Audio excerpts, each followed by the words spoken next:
As I was photographing the march, the police were trying to keep us within the lines on the street.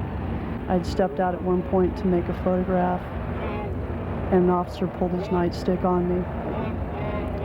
And I thought that was really unusual. I've been photographing these kind of demonstrations for about 6 years. Didn't usually have that kind of aggressive behavior just from trying to photograph. We realized that the police were pretty jumpy and that we were probably going to run into some problems. As we continued to march, the officers were continuing to harass us. The marchers were fairly passive. As we got to the rally, we saw a full mounted police unit, police in full riot gear, and what seemed like an overwhelming number of officers for a march of 500 to 1,000 people. The mood at the rally was fairly festive and relaxed. Nothing that should have caused the police to be concerned or to warrant the numbers of them that were there. The marchers were staying within the parameters of the permit. They were even petting the horses and the mounted police. The march went on without incident. I was marching with the Women's Affinity Group to raise awareness about women with AIDS. We were going to stage a die-in once we got to the protest area. But as we got closer to the Astrodome, the police lined up on the street with nightsticks and the mounted police, and they forced us into a side street about a block short from the protest area. And they had set up barricades, but there was much too small an area for the number of people that were marching. So as the people crowded into the street, the barricades collapsed, and we realized we weren't going to be allowed to get to the protest area. So the women went to the front of the march, and we staged our die-in there. And as we laid on the ground, the police mobilized the mounted unit, nearly trampling some of the women that were lying on the ground. So some of the protesters came around us to try to protect us. They started throwing plastic bottles at the police. And what the local media showed, was all these rowdy protesters throwing these little plastic bottles at the horses. Didn't bother to show the fact that the horses were nearly trampling us. So as the women staged the die-in, some of the other protesters joined in. As we were lying on the street, some of the other demonstrators started burning a flag, and the fire started to build. They began to burn an effigy of Bush and throw the protest signs into the fire, and the fire built. And as the fire built, the police started to mobilize. And they mobilized the mounted police, and the horses came over us, trampling one of the women.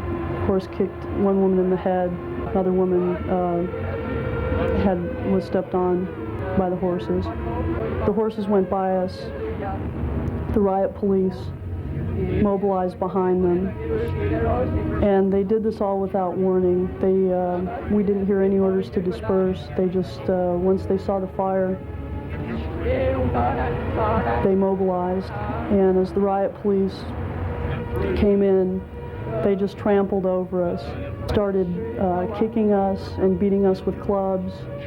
I had a camera around my neck and a small drum, and they were just kicking me and hitting me with their sticks. And they grabbed me by the straps around my neck and dragged me down the street.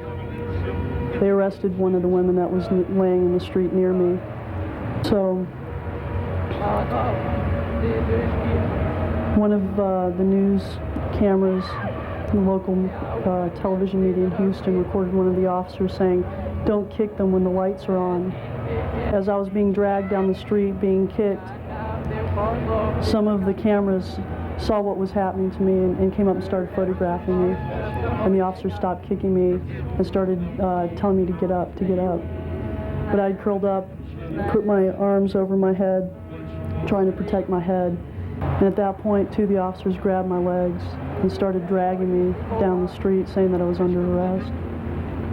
One of the ACLU legal observers was standing by, who I knew, and I just yelled out to him to please help me get up, not to let them take me. And miraculously, they let me go. But the police, in order to avoid being seen by the news media, dispersed some of the crowd into a dark field next to where we had been doing our die-in. And as I got away from the officers, I ran into the field, and one of the guys who was videotaping the march was running toward me, yelling that he had been running away from the police. They came up behind him and beat him over the head with a club. And some other people that were near where I was grabbed his camera, and I grabbed onto him. I realized that he was bleeding all over me, that they had split his head open. So we carried him to the side and laid him on the ground, and I was yelling at the police that he needed medical assistance, that he was hurt really badly, and he went into convulsions and started to have seizures. But they just ignored me, and it was quite a while before someone called for an ambulance. So when he finally got medical attention, and there were 2 or 3 people that were taken out in ambulances, some other people helped carry me and helped carry another injured woman. And they lined up the mounted police behind us. They were trying to sweep the street. And we were having trouble moving, obviously, because I could barely walk at that point, and the woman ahead of me was injured and could barely walk. People kept screaming at the police, that we were injured, that we couldn't move, and they were about to trample us again. We finally got out of the area. We loaded up onto buses to go back to where our cars were. And we got out of the bus, and they had police units waiting for us there to tell us, not to loiter in the park, to get in our cars and get out of the park. And there were all these other people there, just people in the park already, wandering around. And the police just continued to harass us and tell us that we couldn't stay in the park. And as we got into their cars, they cruised and shone lights in the car. It was like a war zone. It was unbelievable, the things that happened that night. And what's even more incredible is that it's not being reported by the media. There are people being beaten in the streets of Houston, a block from the Astrodome,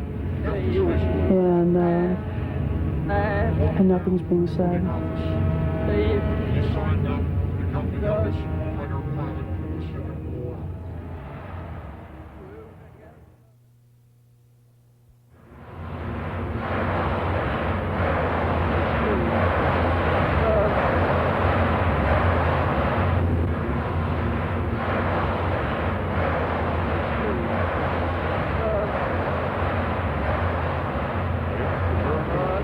Risk their lives to fly mission over Baghdad. To risk their lives to fly mission over Baghdad.